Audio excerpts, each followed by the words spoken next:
વડગામ પધારી રહેલા ગુજરાતના સંસ્કારી મંત્રીનું વડગામની ધરતી પર સ્વાગત છે. મને મળેલી માહિતી પ્રમાણે પોલીસ સ્ટેશનના ક્રીડાંગણ અને સાથોસાથ પુસ્તકાલયના ઉદ્ઘાટન માટે માનનીય ગૃહમંત્રી વડગામ પધારી રહ્યા છે. ત્યારે સમગ્ર ગુજરાતની જનતા અને વડગામના યુવાનો અને ખાસ કરીને વિદ્યાર્થીઓના મનમાં એક સવાલ થઈ રહ્યો છે કે 8 ચોપડી ભણેલો માણસ એ પુસ્તકાલયનું ઉદ્ઘાટન કરશે. તમે જે વિદ્યાર્થીઓને પુસ્તકાલયની દુનિયામાં લઈ જવાની વાત કરો છો, એમના મનમાં એવો સવાલ નહીં થાય કે ભાઈ તમે પોતે કેટલું ભણેલા છો? સવાલ નંબર 2, આ વિદ્યાર્થીઓને, આ યુવાનોને અને વડગામની જનતાના મનમાં એવો સવાલ ચાલી રહ્યો છે. સોશિયલ મીડિયામાં સતત લોકો પૂછી રહ્યા છે કે તમે એ જ માણસ છો ને જેણે થોડાક સમય પહેલા કોકના ટાંટિયા તોડવાની વાત કરી હતી? આ ટાંટિયા તોડવાની વાત કરનાર વ્યક્તિ એ નવી પેઢીના વિદ્યાર્થીઓને, યુવાનોને સંસ્કાર પીરસશે, એમને પુસ્તકાલયોની દુનિયામાં લઈ જવાની વાત કરશે. આ વડગામના લોકો સતત એક સવાલ પૂછી રહ્યા છે કે અમારા એના ખેડૂતોના દેવા ક્યારે માફ થશે? તમે નાયબ મુખ્યમંત્રી શ્રી વડગામ આવી રહ્યા છો તો વડગામની જનતાને જાહેરમાં વચન આપો કે આવતા 30 દિવસમાં વડગામ વિધાનસભાના એક ખેડૂતના, જગતના તાતના તમામ દેવા માફ થઈ જશે. પૂછો તો ખરા, કમોસમી વરસાદના કારણે 2-3 હજારનું નુકસાન થયું છે કે કેટલાક ખેડૂતોનું લાખોમાં નુકસાન થયું છે? એનો સવાલ તો જરા તમે પૂછો વડગામના ખેડૂતોને. ત્યાં જઈને દેવી પૂજક, માજી રાણા, દલિત, ઠાકોર, આ સમાજના મોહલ્લામાં જઈને એ તો પૂછો કે તમારી કેટલી બહેનો દારૂના કારણે વિધવા બની છે? આ વિધવા બહેનોની આંખના આંસુ કોઈ દિવસ જોયા છે? તમે આવો છો ને તો એ વચન આપતા જાઓ કે વડગામ વિધાનસભામાં ફરી કદી એક દારૂનું ટીપું નહીં વેચાય. જિગ્નેશભાઈ હોય ધારાસભ્ય કે ના હોય, આવી તમે બાંહેધરી આપો ને. બાજુમાં જ થરાદ આવ્યું, ત્યાં શિવનગરનો પણ આંટો મારજો. એ શિવનગરની બહેનો વડગામથી ખાસ દૂર નથી, ત્યાં પણ કહેજો કે ખરેખર તમારે ત્યાં હોમ ડિલિવરી થાય છે. એવી તમે જે વાત કરી એ વાત સાચી છે? મળતા તો આવો. પૂછો તો ખરા એ મા બાપને જઈને કે જેમના દીકરાઓનો ડ્રગ્સનો સ્ટોક નહીં મળવાના કારણે નર્મદાની કેનાલોમાં ઝંપલાવીને એમણે સુસાઇડ કર્યું. 25 વર્ષથી વડગામ વિધાનસભાના સર્વ સમાજના ખેડૂતો સતત બોલી રહ્યા છે કે નર્મદાના પાણી, નર્મદાના નીર મુક્તેશ્વર ડેમના કર્માવત તળાવમાં ક્યારે આવશે?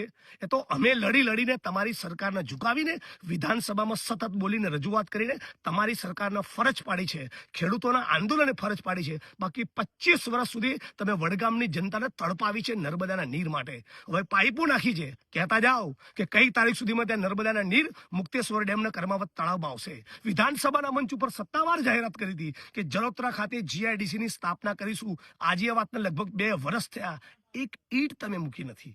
મોટી વાતો કરો છો. આખું નવી પેઢીની એક નવું યુવાધન એ ડ્રગ્સના રવાડે ચડ્યું છે. છાપાઓ લખી રહ્યા છે કે આપણા ગુજરાતમાં છેલ્લા કેટલાક વર્ષોની અંદર 17 લાખ પુરુષ અને 2.5 લાખ મહિલાઓ, એમ કુલ 20 લાખ લોકો ડ્રગ્સના રવાડે ચડ્યા. વડગામ હોય, થરાદ હોય, બનાસકાંઠા હોય કે તમારું મજૂરા હોય, ક્યાંય પણ ડ્રગ્સ નહીં જોવા મળે. આવી શું ગેરંટી તમે આપવા માંગો છો?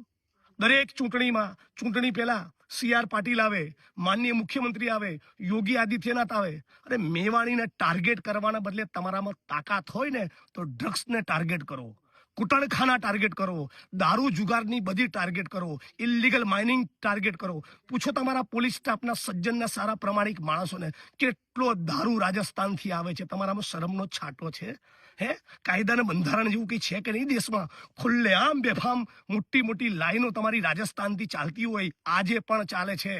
ગામડાઓના દારૂના અડ્ડા બંધ થયા છે. રાજસ્થાનથી આવતી ટ્રકો, ખટારા, એ લાઈનો બંધ થઈ નથી. તો આવો છો તો વચન આપતા જાઓ કે હવે બનાસકાંઠામાં રાજસ્થાનથી આવતો એક પણ દારૂ, એક પણ ટીપું જોવા નહીં મળે. આ તમે કરો તો તમારું વડગામમાં સ્વાગત છે. ધારત ને તો બહુ બધા લોકોને મોકલત 9મા ધોરણની ચોપડી લઈને. એવું નથી કરવું. આવો છો તો મેં કહ્યું એ પ્રમાણેની ગેરંટી વડગામની જનતાને આપીને જાઓ. વડગામનો ખેડૂત, પશુપાલક અને સર્વ સમાજના યુવાનો એ ઈચ્છે છે કે ગામે એમના દીકરાઓને નોકરીઓ મળે. જે બાળકો, જે વિદ્યાર્થીઓનો સ્કૂલ ડ્રોપ આઉટ રેટ છે ઘરે, કેટલીક સ્કૂલોમાં આટો તો મારતા જાઓ કેવું બિસ્માર તમે સ્ટ્રક્ચર ઊભું કર્યું છે ઠેકાણા સ્કૂલોના તમારા રાજમાં? હે, નવી પેઢીના વિદ્યાર્થીઓને નોકરી જોઈએ છે. તમે ક્રીડાંગણનો ઓપનિંગ માટે આવો છો, તમે કોમનવેલ્થની વાત કરો છો, બહુ સરસ. હમણાં 73 ગામનો પ્રવાસ મેં કર્યો છેલ્લા 4 મહિનામાં. ગામ વિદ્યાર્થીઓ અને યુવાનોએ મને કીધું છે કે જિગ્નેશભાઈ, સ્પર્ધાત્મક પરીક્ષાની તૈયારી કરવા માટેના ક્લાસીસ નથી સરકાર બનાવતી. સરકારને કહો કે રમત ગમત માટે અમારે દોડવું હોય, પરીક્ષાની તૈયારી કરવી હોય તો પ્લેગ્રાઉન્ડ નથી. આ માગણીઓનો તમે સ્વીકાર કરો તો તમારો વડગામ આવવાનો કઈ મતલબ છે?